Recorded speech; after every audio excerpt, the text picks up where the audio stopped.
Good evening. It's wonderful to be back with you again, isn't it, Ronnie? Indeed it is. And in a packed programme tonight, we had hoped to introduce you to Miss West Indies in her knitted bikini, but just before the show, someone pulled a loose thread and unravelled the Bermuda Triangle. But we'll be meeting an hydraulics specialist who fell into an electroplating tank full of chrome today and got his pumpernickeled.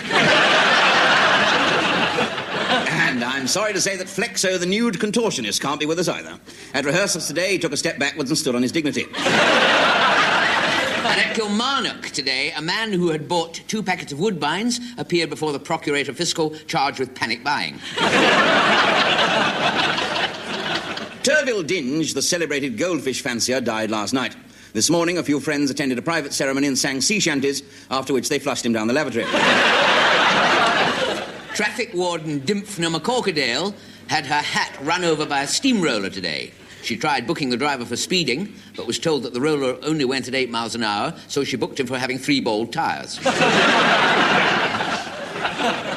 Dublin police today raided the studio of Ireland's most brilliant art forger and took away 33 canvases, all signed by Pisarco.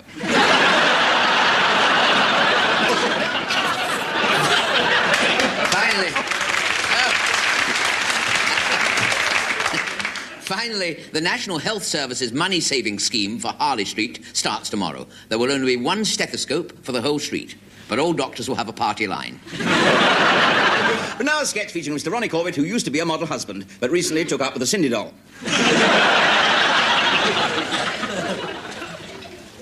Thank you, sir. Thank you, madam. Thank you. Now, sir, good evening. Good evening.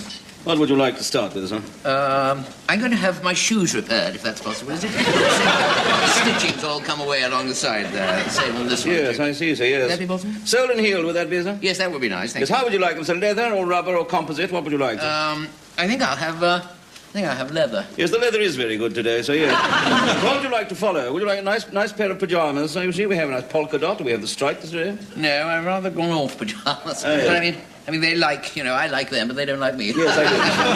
It's fine. No, I'll have... Why don't you try the sauna bath, sir? Sauna and massage we have there.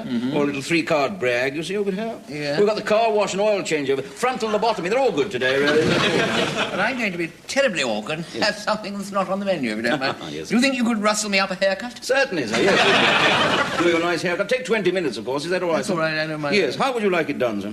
I think I'll have it, sort of medium. Medium haircut, very good, sir. Yes, what would you like with it? Now, a bit of Tchaikovsky, perhaps, would be nice?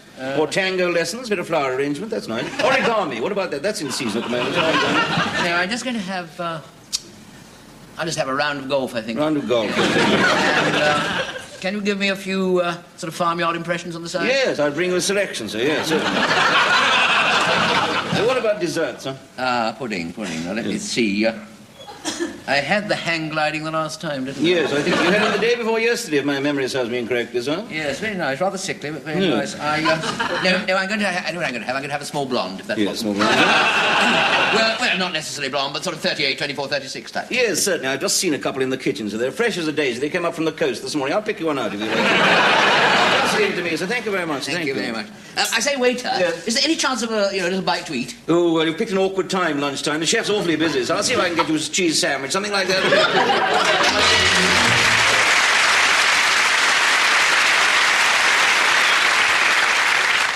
Good evening. When they came to me and asked me to say some kind words about British Rail, frankly, I told BR to be off. Then they offered me 1,000 quid. I said, I'm not a man who can be bought. Then they offered me 2,000 quid. Good evening. British Rail is a wonderful institution. But we do have our problems. Now, one of them is passengers. Did you know that every second, 17 men, 13 and a half women, and a brown paper parcel get onto a train? And that 17 men and 13 women get off, though not necessarily with each other. Which only leaves half a woman and a brown paper parcel. And that's no good to anyone, is it? Be honest. Oh, I don't know, though. Another problem is the weather. Now, due entirely to unforeseen circumstances, winter has arrived this year. Yes, we've got more frozen points than the topless bar at the North Pole. This map here shows the lines that are affected by engineering works over this weekend. So if you're trying to go anywhere from anywhere, you will just have to go via somewhere else. And believe it or not, some people have even complained about British Rail food, saying it's not absolutely tip-top value. Well, I mean, look at this. That's a load of rubbish. Look at this. Look at this cup of tea. I mean, have we doubled the price? Certainly we have not. Mind you, we have halved the cup. Now, look at this pie. I've had a letter. I'll read you a letter that I've had concerning this pie. Dear sir, all the way up to Glasgow, all they had in the buffet was a plastic knife and one individual beetroot pie. I couldn't even cut it. Yours are the fingers. Now, that's ridiculous. Nonsense. Nonsense. Look, I mean, here is the knife and here is the pie. I mean, look at that.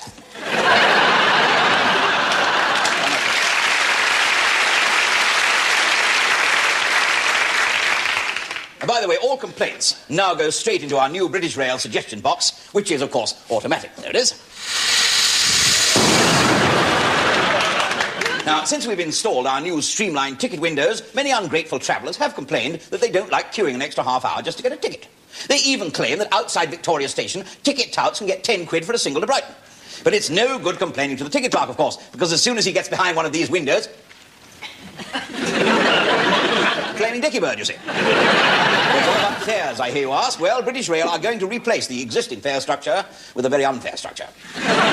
So what about the new cheap tickets? Well, this one is a monster bestseller. It's called the Runabout Rover Away Day Senior Citizens Winter Break Special. If you're a one-armed old-age pensioner with a bicycling dog travelling daily between Bodmin and Arbroath, you'll get it for nothing.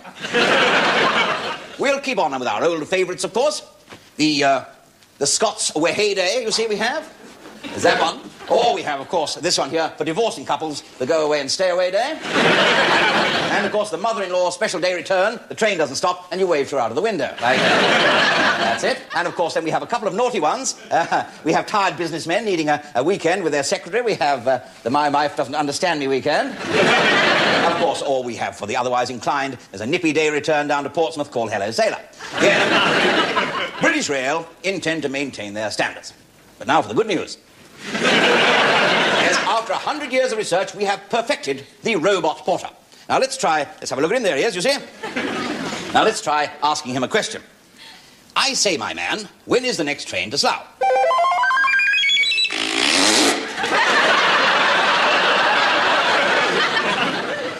Don't ask me, mate. There we are, you see. Every bit as good as the real thing. Let's test it further.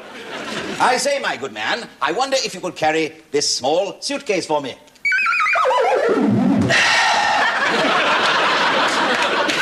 But it doesn't end there. Here is a good word for commuters, scum. But for those bona fide travellers who hearken after a good old days of steam, we have developed this. Every 20 minutes, the guard will come into your compartment and blow soot and smuts into your eye. Like that. There it is. Now, you do your bit, and we'll do our bit, and we'll try to lose £100 million of your money every year. Do stop complaining, don't pull the communication cord while the train is standing in the station, and simply do what you're told whenever you see this sign. There we are.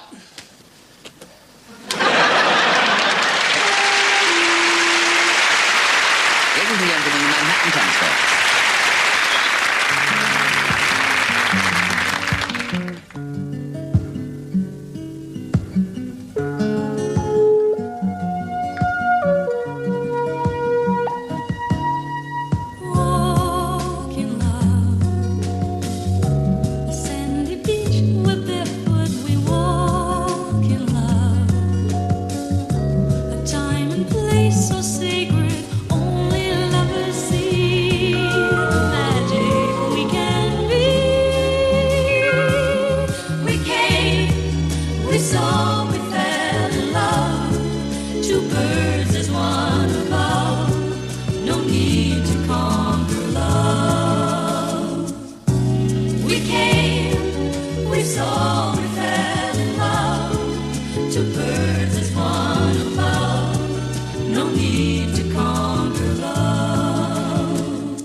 Yes, well, the fact is I never bother to wear any nowadays, you know, when it sits in the house. I don't leave mine off here if George's around. Why not? Afraid he might tread on your bunion? No, he's got this thing about bare feet, you know. Odour. What, eau de cologne, you mean? Yes, no. Well, yes, he does like eau de cologne on feet. Oh, does he? That's funny. Sid likes tomato ketchup on tongue. I often dab a little bit behind my ears for special occasions, you know. What, tomato sauce? No, dear, eau de cologne. Oh, yeah? It's meant to make you sort of energetic, you know. Or your partner, at least, energetic. I'm worried about Sid's energy, you know. Didn't know he had any, dear. No, that's the trouble. Do you know he hasn't got enough to get up in the morning? What do you put that down to, then? Well, he says it's a world shortage of energy. Yeah, it's silly, isn't it? I mean, it's like his shirt. What's up with his shirt? Well, that's short as well. They don't put no tails on them these days, do they, eh? I've had to sew a hanky across the bottom to keep the draft out. Very wise, too. Wouldn't do to have him catch cold, would it? No, or to blow his nose on the bus. You know what you ought to do about his energy problem, don't you? What? Shoot him. Shoot him? Shoot him at the doctor's, dear. Get some professional advice. Oh, I've already done all that. Oh, yeah, that's all done. Yeah, he's put him on monkey glands, love. Yeah, he's being completely rejuvenated throughout. Monkey glands? Does it work, then, dear? Well, I'll tell you one thing. He never stops eating nuts and bananas. Oh, look at the time. I must go and give him his medicine now. Oh, yes. Where is he? Laying about up the bedroom? No, he's swinging about up the tree.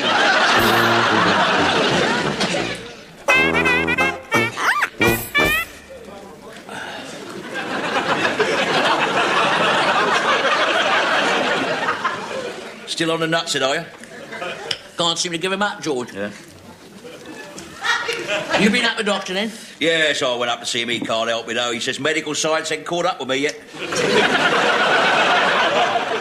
Did he look at it at all? Oh, he had a look at it, yeah. Prodded it about, you know. He even hit it with one of them little hammers. See what Ooh. No reaction at all? No, not a twitch, no. He said if it was a car, he'd dump it. So it looks as if I'm stuck with my old knee after all. Of course, knees have run in your family for years, ain't they? Oh, yes. Lazy cartridges, you know, lethargic kneecaps. Yeah, they've been a curse of my family since time immemorial now. Yeah. Which doctor do you see, then? Do you see the, the Indian one, do you see? I don't know which one it was. His name was Ram Jam Butty.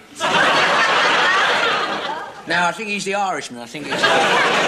the Indian fella's the other one. He come all the way from Calcutta. Oh, really? No good phoning him in an emergency, then, is it? I was nearly in India myself, you know, in the army, you know that. Oh, yeah? What stopped you then? Well, I had these feet. Oh, yeah. Well, I still have, as a matter of fact. Oh, yeah? And I was, they're down there somewhere, not far away, but they're down there. I was excused boots, you know. Oh, yeah. Light duties. Of course, I was in the war. Well, so was I in the war. I don't remember you.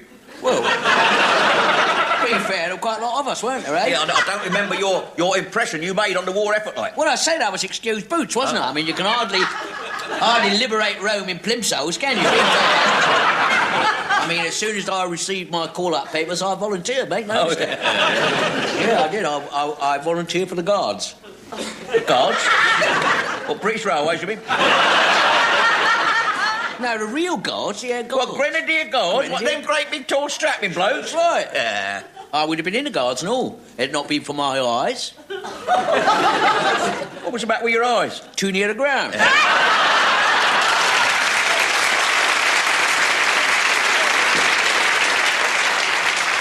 You know why we didn't see each other so much during the war? You know why? Because you were in the Navy, weren't you? I was in the Army. Our leaves only coincided once, didn't it? That night we met Lily Need, didn't we? That's right. Yeah. See? That was the fact of it. I remember that, because I was dressed in my khaki and you were done up as a sailor.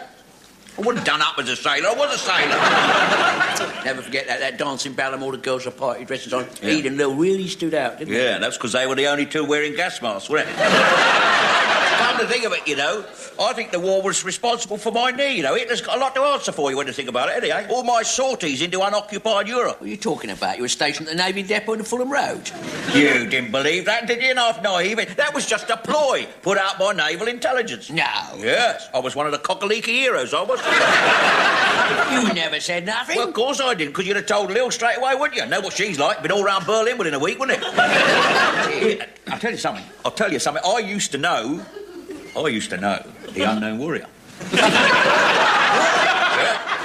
I I used to play cards with him. He was a very good net player, he was. No. What was his name, I then? can't tell you, can I? Unofficial secret act, isn't it? Oh, cool. Well, all this new information, it's all coming to light. All these times you went missing, people said you were deserting. You were really, in fact, on a dangerous mission all the time. Yes, of course I was. Cool. But to add authenticity to it, you see, they used to send military police round to my house pretending to look for me, talking to Ian, all that, you know. Oh, yeah, I remember. American military police, I remember that.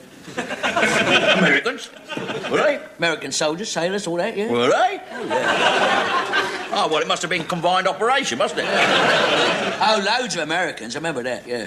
Used to call your house the Alamo. He, the Texan drawn a loft full of bubble gum. Because he was still calling me buddy on coronation night. I must have a word with him about it. Still, not half a cover-up. What an excellent cover-up. I mean, really had me fooled, you know that? I mean, then all that rumour about you committing suicide, that was all false, then, was it?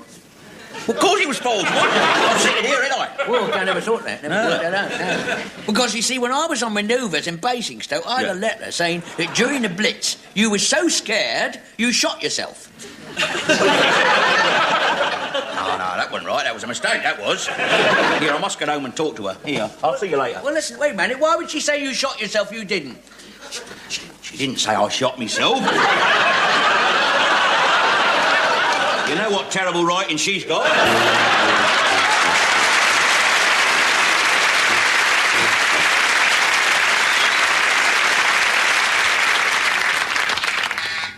Send the next one in, will you, Miss Rennick?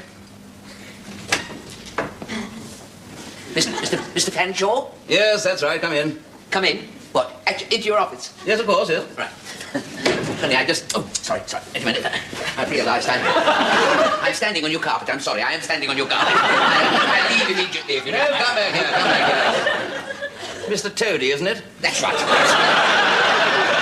Come about a job, have you? Oh, yes, sir, how observant of you. That's right, sir. Yes, I've come. Well, do sit down, will you? No, I'd rather not, if you don't mind. I'd just stand here and grovel, if you don't. All right, whatever makes you comfortable. Yes, Yes. Cigar? Oh, I'm sorry, sir. I should have thought of that whenever I came in. Of course, have one, by all means. Thank you. Now, I'd like to ask you a few questions, Mr. Toady. First of all, what do you think of my shoes? Oh, they're absolutely magnificent, sir. I only hope that one day I can aspire to a pair of such grandeur and magnitude. I haven't seen them yet, Toady. They're under the desk. Oh, these shoes? Oh, they are wonderful, sir. They are really, wonderful.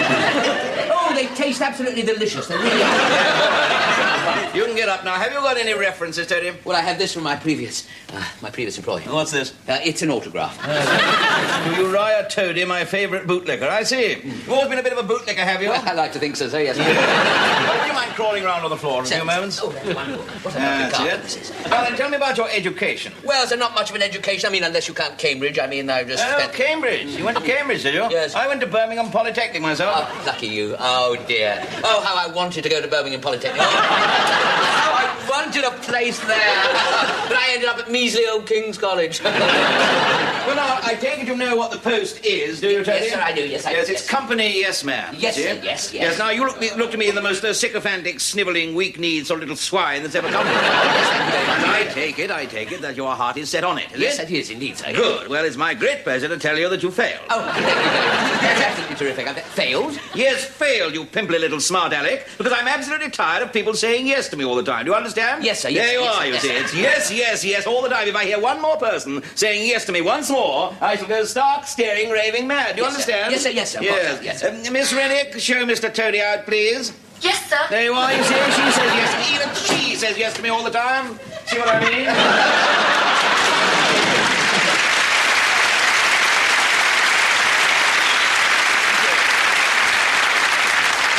Now, tonight, instead of a joke, I'd like to relate a rather amusing little incident that happened to me a couple of days ago.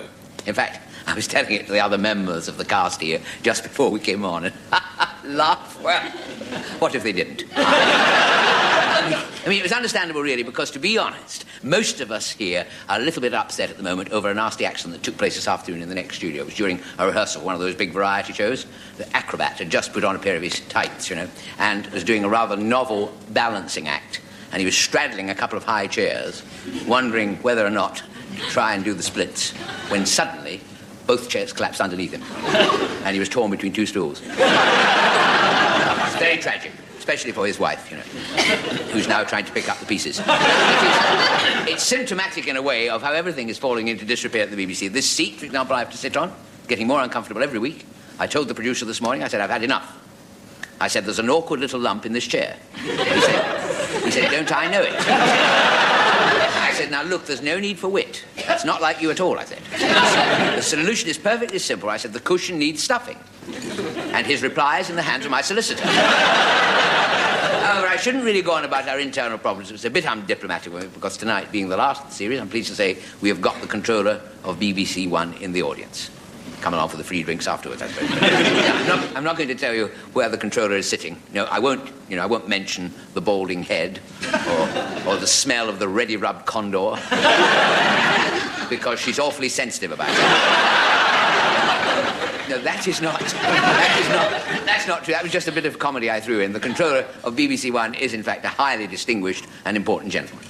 Or so he keeps telling us. The reason I mustn't point him out is because he is sitting with his secretary, and she is a little shy, with coconuts to match. As a matter of fact, I've known our controller for a long time now because he was, when he was head of BBC or comedy, he was one of the first who put forward the idea of this show, The Two Ronnies, starring Ronnie Barker and Norman Wisdom.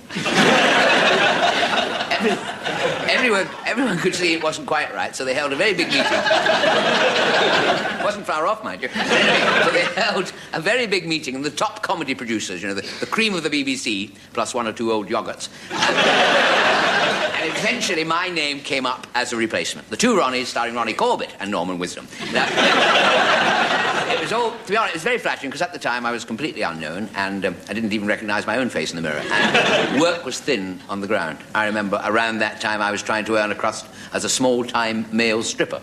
No,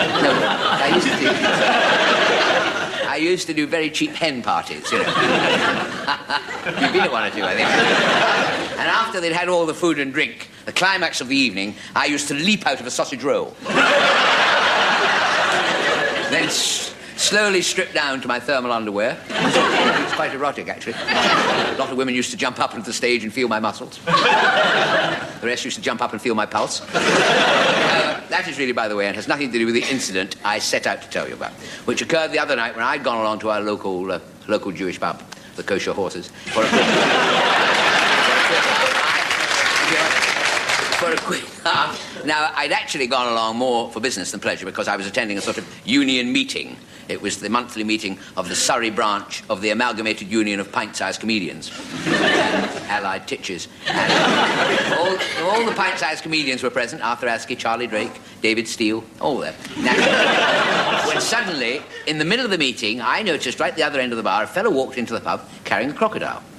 As I watched, he went up to the bar, he said, "Excuse me, but do you serve Scotsmen in this hostelry?" The barman said, "Certainly," he said, "well, you give me a pint of beer and 2 Scotsmen for the crocodile." Well, the barman, not wanting to cause a scene, poured a pint and handed over 2 Scotsmen who were sitting in the corner, whereupon the crocodile promptly ate them up. Well, 15 minutes went by, the chap came up and ordered again. He said, "A pint of beer and 2 Scotsmen for the crocodile."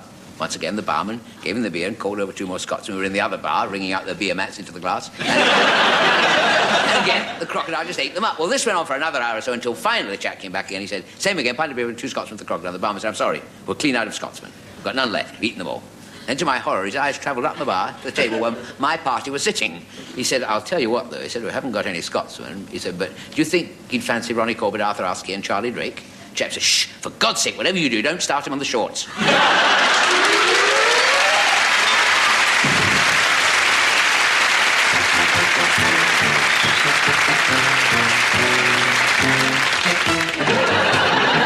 Now, if you want a great career, then come on here. The girls will cheer, my lads.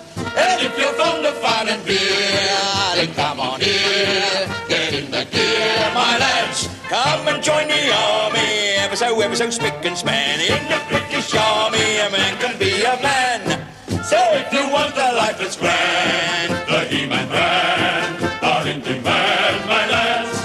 The sergeant majors need the band. They understand. They hold your hand, my lads. Come and join the army. Golly, it's jolly and Aldershot. In the British Army, Catterick's going to pot.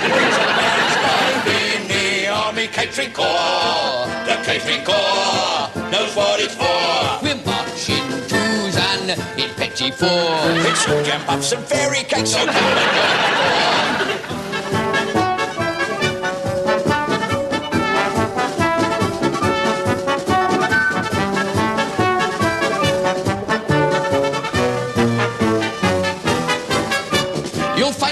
of men like to drill with a brain when they're home on the range with the rifle. But here in the Corps, we get thrills by the score, doing things with the bun and the trifle.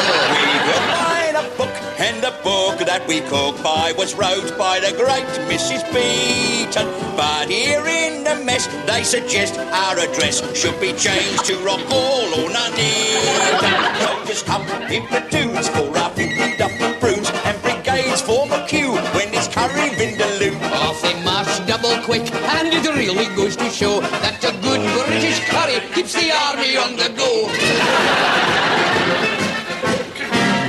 Oh, we did a Buffy on Saturday night, terribly smart and terribly bright. Majors at the time of their life, especially with the Brigadier's wife, who was getting quite amorous on champagne. She likes a little bit now and again. Married to rank, built like a tank and remarkably Salisbury plain. There was Colonel Kettering wearing his furs, marked distinctly his and hers. Lady Felicity earning applause, winning a raffle and losing her drawers. Sat on the fork and dropped the spoon into the large décolletage of the Brigadier's wife, and soon they were having a great big slap bang huge success. The officers there, they got one hell of a mess, and the Colonel left the party in a small black dress. What a terribly, terribly, terribly, terribly gay success. Now I'm a popular pastry cook, my puddings are ever so light. There's one little dish the girls all wish for every Saturday night. It's roly-poly, roly-poly, roly-poly, roly-poly, just a little bit more. A sailor went sailing around the world and came back to the coast. As he got off the yacht, I asked him what it was he missed the most. It's roly-poly, roly-poly, it's roly-poly, roly-poly, he'd been hankering for.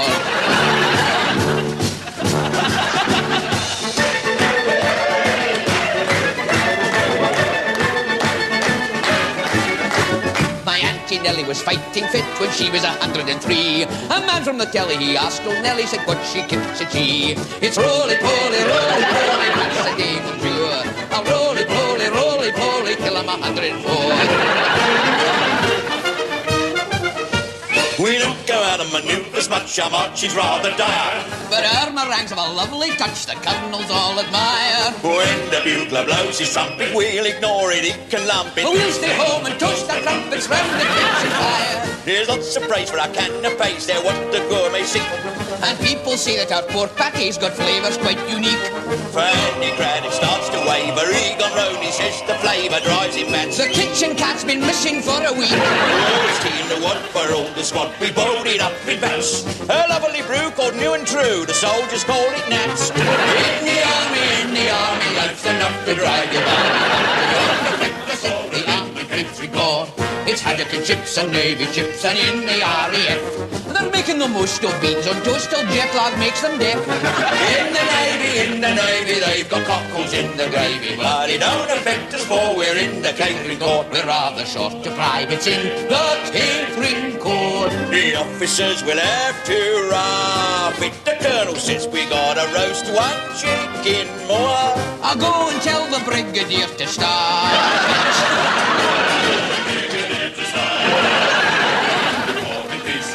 There's what the law. You'll never get a crafty carver. I've really got to bake a cake before lights out. I think I'll try a tart when I've had supper. What have we got? What have we got? Rissoles. What have we got? What have we got? Rissoles. Feed and pat and run, each for half a pound. Our rissoles are renowned. So when they boo our Irish stew, we'll say you too. We made a hash of bangles and mash, it's true. And so that's the reason when you ask us what's upon the menu, we say rissoles and the best of luck to you.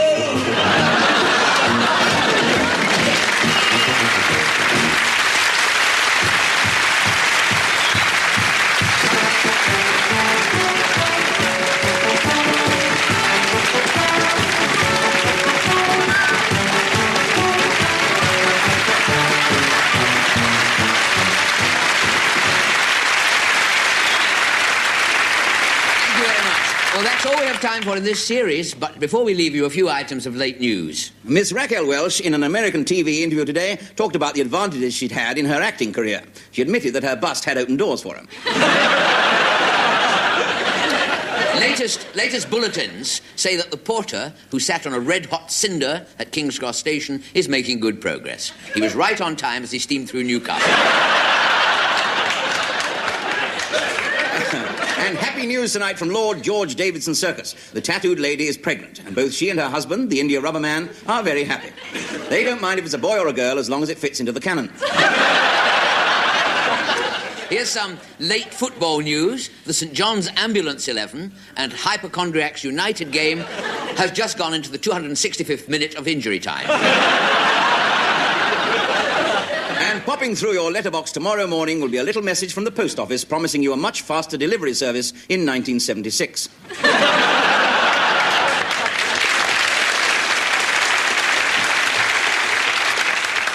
Finally, there was an ugly moment today at the Kilburn Biograph Cinema when Seamus Killick applied for the job of projectionist. He was asked to fill in a questionnaire, so he went outside and punched the doorman.